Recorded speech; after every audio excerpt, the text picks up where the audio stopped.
हरे कृष्णा। आज के इस वीडियो में हम आपको सुनाएंगे कार्तिक मास की कथा का अध्याय 13 और अध्याय 14 और कार्तिक मास में विशेष सुने जाने वाली तुलसी देवी की आरती, जिसे कार्तिक मास या दामोदर मास में सुनने से श्री कृष्ण और राधा रानी की विशेष कृपा प्राप्त होती है और जीवन में सुख समृद्धि आती है। व्यक्ति के सारे कष्ट दूर होते हैं क्योंकि कार्तिक मास श्री राधा रानी का सबसे प्रिय महीना है। आपसे प्रार्थना है कि ये कथा अंत तक अवश्य सुने, क्योंकि अधूरी कथा सुनने से कथा सुनने का फल नहीं मिलता।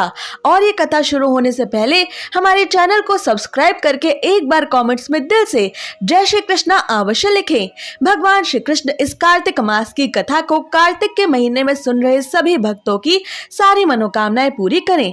तो आइए अब शुरू करते हैं कार्तिक मास की कथा, अध्याय 13 और अध्याय 14। तो प्रेम से बोलिए श्री गणेशाय नमः।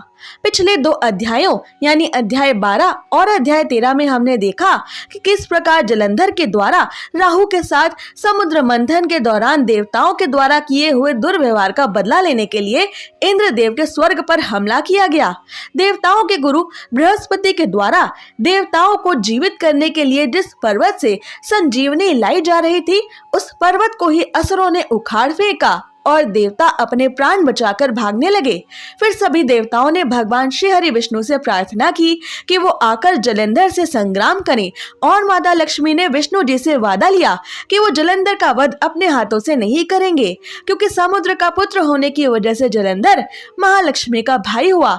तब विष्णु जी जलंधर से संग्राम करने आए। अब इस कार्तिक मास की कथा अध्याय 13 में बताया जा रहा है कि दोनों ओर से गदाओं और बाणों व शूलों आदि का भीषण प्रहार हुआ। दैत्यों के तीक्ष्ण प्रहार से व्याकुल देवता इधर उधर भागने लगे। तब देवताओं को इस प्रकार भयभीत हुआ देखकर गरुड़ देव पर चढ़े भगवान श्री हरि विष्णु ने संग्राम में आगे बढ़कर अपना सारंग नामक धनुष निकाला और धनुष उठाकर बड़े जोर का टंकार किया। त्रिलोकी शाब्दिक हो गई। पल मात्र में भगवान विष्णु ने हजारों दैत्यों के शीशों को विलक कर दिया। फिर तो विष्णु जी और जलंधर का महासंग्राम हुआ। बाणों से आकाश भर गया।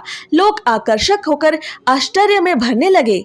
भगवान विष्णु ने बाणों के वेग से उस दैत्य की ध्वजा, छत्र और धनुष बाण काट डाले। इससे व्यतीत होकर उसने अपनी गदा उठाकर गरुड़ देव के मस्तक पर दे मारी। साथ ही क्रोध से उस दैत्य ने विष्णु जी की छाती पर भी एक तीक्ष्ण बाण का प्रहार किया।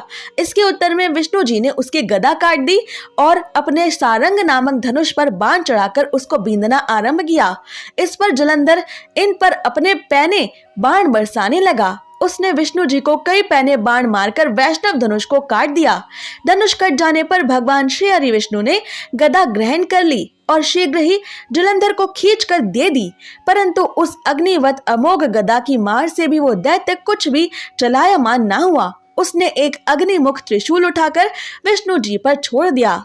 विष्णु जी ने भगवान शिव के चरणों का स्मरण करके नंदन नामक त्रिशूल से उसके त्रिशूल को छेद दिया। जलंधर ने झपटकर विष्णु जी की छाती पर एक जोर से मुष्टिक प्रहार किया। उसके उत्तर में भगवान विष्णु ने भी उसकी छाती पर अपनी मुष्टि का प्रहार किया। फिर दोनों घुटने टेककर बाहुओं और मुष्टिकों से बाहु संग्राम करने लगे। कितनी ही देर तक भगवान श्री हरि विष्णु उसके साथ संग्राम करते रहे। तब सर्वश्रेष्ठ मायावी भगवान श्री हरि विष्णु ने दैत्यराज से मेघवाणी में गरजते हुए बोला, रे रण दुर्मद दैत्य श्रेष्ठ, तो धन्य है जो इस महायुद्ध में इन बड़े बड़े आयुधों से भी भयभीत ना हुआ। तेरे इस युद्ध से मैं प्रसन्न हूँ, तो जो चाहे वो वरदान मांग ले। मायावी श्री हरि विष्णु की ऐसी वाणी सुनकर जलंधर ने कहा, हे भावुक, यदि आप मुझ पर प्रसन्न है तो ये वरदान दीजिए कि आप मेरी बहन तथा अपने सारे कुटुंबियों सहित मेरे घर पर निवास करें। नारद जी बोले, उसके ऐसे वचन सुनकर विष्णु जी को खेद तो हुआ, किंतु उसी क्षण भगवान विष्णु को जलंधर को इस वरदान पर तथास्तु कहना पड़ा। अब विष्णु जी सब देवताओं के साथ जलंधरपुर में जाकर निवास करने लगे। जलंधर अपनी बहन लक्ष्मी और देवताओं सहित विष्णु जी को वहां पाकर बड़ा प्रसन्न हुआ। फिर तो देवताओं के पास जो भी रत्न आदि थे, सबको जलंधर पृथ्वी पर ले आया। निशुंभ को पाताल में स्थापित कर दिया और देव, दानव, यक्ष, गंधर्व, सिद्ध, सर्प, राक्षस, मनुष्य आदि सबको अपना वंशवर्ती बना त्रिभुवन पर शासन करने लगा। उसने धर्मानुसार सुपुत्रों के समान प्रजा का पालन किया। उसके धर्म राज्य में सभी सुखी थे। इसी के साथ कार्तिक मास की कथा का अध्याय 13 समाप्त होता है। श्री कार्तिक मास की कथा का अध्याय 14। तब जलंधर को इस प्रकार धर्म पूर्वक राज्य करते हुए देखकर देवता क्षुब्ध हो गए। उन्होंने देवादिदेव शंकर भगवान का मन ही मन स्मरण करना आरंभ किया। तब भक्तों की कामना पूर्ण करने वाले शंकर जी ने नारद जी को बुलाकर देव कार्य की इच्छा से उनको वहां भेजा। शंभु भक्त नारद शिव जी की आज्ञा से देवपुरी में गए। इंद्रादिक सभी देवता व्याकुल होकर शीघ्रता से उठकर नारद जी को उत्कंठा भरी दृष्टि से देखने लगे। अपने सब दुखों को कहकर उन्हें नष्ट करने की प्रार्थना करी। तब नारद जी ने कहा, मैं सब कुछ जानता हूँ, इसलिए अब मैं दैत्यराज जलंधर के पास जा रहा हूँ। ऐसा कहकर नारद जी देवताओं को आश्वासित करके जलंधर की सभा में आए। जलंधर ने नारद जी के चरणों की पूजा करके हंसते हुए कहा, हे ब्राह्मण, कहिए आप कहाँ से आए हैं, यहाँ कैसे आए हैं? मेरे योग्य जो सेवा हो उसकी आज्ञा दीजिए। नारद जी प्रसन्न होकर बोले, हे महाबुद्धिमान जलंधर, तुम धन्य हो। मैं स्वेच्छा से कैलाश पर्वत पर गया था, जहाँ 10,000 योजनों में कल्प वृक्ष का वन है। वहां मैंने सैकड़ों कामधेनुओं को विचरते हुए देखा तथा ये भी देखा कि वो चिंतामणि से प्रकाशित परम दिव्य अद्भुत और सब कुछ सुवर्णमयी है। मैंने वहां पार्वती माता के साथ स्थित शंकर जी को भी देखा, जो सर्वांग सुंदर, कौर वर्ण, त्रिनेत्रधारी और मस्तक पर चंद्रमा धारण किए हुए हैं। उन्हें देखकर मुझे बड़ा आश्चर्य हुआ कि इनके समान समृद्धिशाली त्रिलोकी में कोई और है या नहीं। हे दैत्येंद्र, उसी समय मुझे तुम्हारी समृद्धि का स्मरण हुआ और उसे देखने की इच्छा से ही मैं तुम्हारे पास चला आया हूँ। ये सुनकर जलंधर को बड़ा हर्ष हुआ।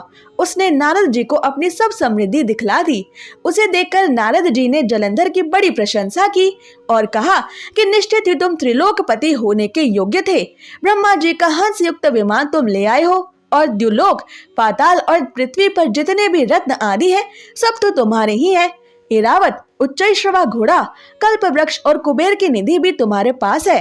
मणियों और रत्नों के ढेर भी तुम्हारे पास लगे हुए हैं। इससे मैं बड़ा ही प्रसन्न हूँ। परंतु तुम्हारे पास कोई स्त्री रत्न नहीं है, उसके बिना तुम्हारा ये सब फीका है। तुम किसी स्त्री रत्न को ग्रहण करो। नारद जी के ऐसे वचन सुनकर दैत्यराज काम से व्याकुल हो गया। उसने नारद जी को प्रणाम करके पूछा कि ऐसी स्त्री कहाँ मिलेगी जो सब रत्नों में सर्वश्रेष्ठ हो। तब नारद जी ने कहा, ऐसा रत्न तो कैलाश पर्वत में योगी शंकर जी के पास ही है। उनकी सर्वांग सुंदरी पत्नी देवी पार्वती बहुत ही मनोहर है। उनके समान सुंदरी मैंने किसी को नहीं प्राप्त करते देखा। उनके उस रत्न की उपमा तीनों लोकों में कहीं नहीं है। देवर्षि उस दैत्य से ऐसा कहकर देव कार्य करने की इच्छा से आकाश मार्ग से चले गए। अब सुनिए कार्तिक मास में तुलसी देवी की आरती, जिसे सुने बिना कार्तिक मास की कथा पूरी नहीं मानी जाती। जय जय तुलसी माता, सब जग की सुखदाता, सब योगों के ऊपर, सब रोगों के ऊपर, रुद्र से रक्षा कर भव त्राता। जय जय तुलसी माता। बटुपुत्री हे श्यामा, सुरबली हे ग्राम्या, मैया सुरबली हे ग्राम्या। विष्णु प्रिय जो तुमको सेवे, विष्णु प्रिय जो तुमको सेवे, सोनर तर जाता। जय जय तुलसी माता। हरि के शीश विराजत, त्रिभुवन से वंदित, मैया त्रिभुवन से वंदित। पतित जनों की तारिणी, पतित जनों की तारिणी, तुम जग विख्याता। जय जय तुलसी माता। लेकर जन्म विजन्मी आई देव्य भवन में, मैया आई देव्य भवन में। मानव लोक तुम्ही से, मानव लोक तुम्ही से, सुख संपत्ति पाता। जय जय तुलसी माता। हरि को तुम अति प्यारी, श्याम वरण तुम्हारी, मैया श्याम वरण तुम्हारी। प्रेम अजब है उनका, प्रेम अजब है उनका, तुमसे कैसा नाता। जय जय तुलसी माता। जय जय तुलसी माता।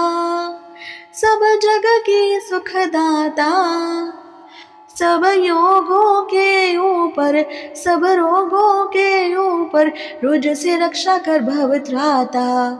जय जय तुलसी माता, जय जय तुलसी माता, जय जय तुलसी माता।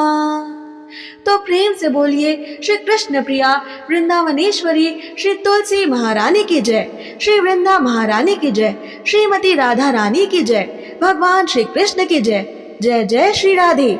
अगर आपको ये कथा पसंद आए तो इसे शेयर करें और ऐसी ही जरूरी जानकारियों और व्रत कथाओं को प्रतिदिन सुनने के लिए हमारे चैनल को सब्सक्राइब कर लें। जय श्री कृष्णा।